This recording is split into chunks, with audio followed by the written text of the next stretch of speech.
Ito nga yung araw mga Maricoy na babasahin na nga yung third EEG ni Madam Hailey kaya maaga kami nagpunta ng National. Maaga talaga ako nagpagising mga Maricoy kay Tata Carlo. Mga 2:30 AM pa nga lang sinabi ko na sa kanya nagisingin niya nga ako para maaga rin kami makarating dito sa National. Bali after nga kaming kausapin dun sa triage ay nagpunta lang din ako dito sa may pharmacy para nga magbayad na rin ako dito sa cashier ng fee namin para sa check-up nga sa neuro at syempre sa med certificate na din. Bali pan 21 nga lang pala kami ni Madam Hailey kaya sabi ko talaga maaga talaga kami makakatapos o di kaya mas maaga kayang mababasa yung kanyang EEG test. Medyo kinakabahan at excited talaga ako mga Maricoy dito kasi nga ito na yung pang third EEG test niya and syempre last year nga ay normal. Bali nung mga time na to mga Maricoy, inaantay na lang namin si Tata Carlong dumating kasi nga siya yung nag-pick up nung result sa EEG niya sa Capitol Medical Center. Dapat nung Tuesday yun nga lang, hindi pa raw nababasa nung doktor. And around 9 AM ata nung dumating na si Tata Carlo at daladala nga yung EEG test.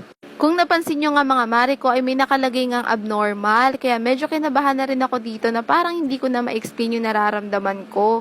Pero dito pa rin naman si Madam Hailey nag-i-enjoy siya maglaro ng ML pero sa isip-isip ko kinakabahan na ako at ayoko lang din pahalata kay Tata Carlo. Ilang minuto nga lang mga Marico nung simula nung dumating si Tata Carlo tinawag na rin kami ng doktor para nga mabasa na nga daw yung EEG test ni Madam Hailey. Eto na yung nakakalungkot na part mga Marico nung sinabi na sa akin ng doktor na abnormal po yung EEG test ni Madam Hailey.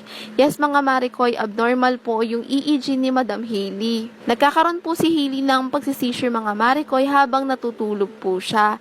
Yes mga Maricoy, yung mga ibang nagsisisure po kasi is nakikita natin nagbabiolate yung mga kamay, naninigas, or tumitirik yung mata. Yung kay Madam Hailey po ay may pagkaparang silent seizure. Bali, in-advise pa rin nga sa akin ng doktor na every 2 months ay babalik nga kami ng National Children para nga ma-monitor si Madam Hailey at saka magko-continue pa rin kaming uminom ng maintenance niya. And syempre, yearly nga kami mag-undergo ng EEG. Nga lang yung tatanungin nyo mga Maricoy, hindi ganito yung in-expect kong result ng EEG niya. Kasi since 2021 nga mga Maricoy, never na siya nag-seizure.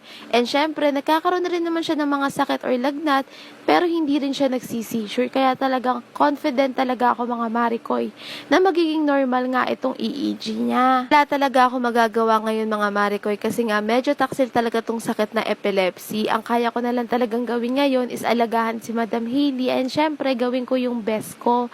Mabigay ko lahat yung needs niya lalo na sa medication niya. And sana kayo rin mga Maricoy, ipag-pray niyo si Madam Hailey na soon ay maging focal epilepsy free na siya at saka lahat ng mga batang lumalaban sa ganitong sakit.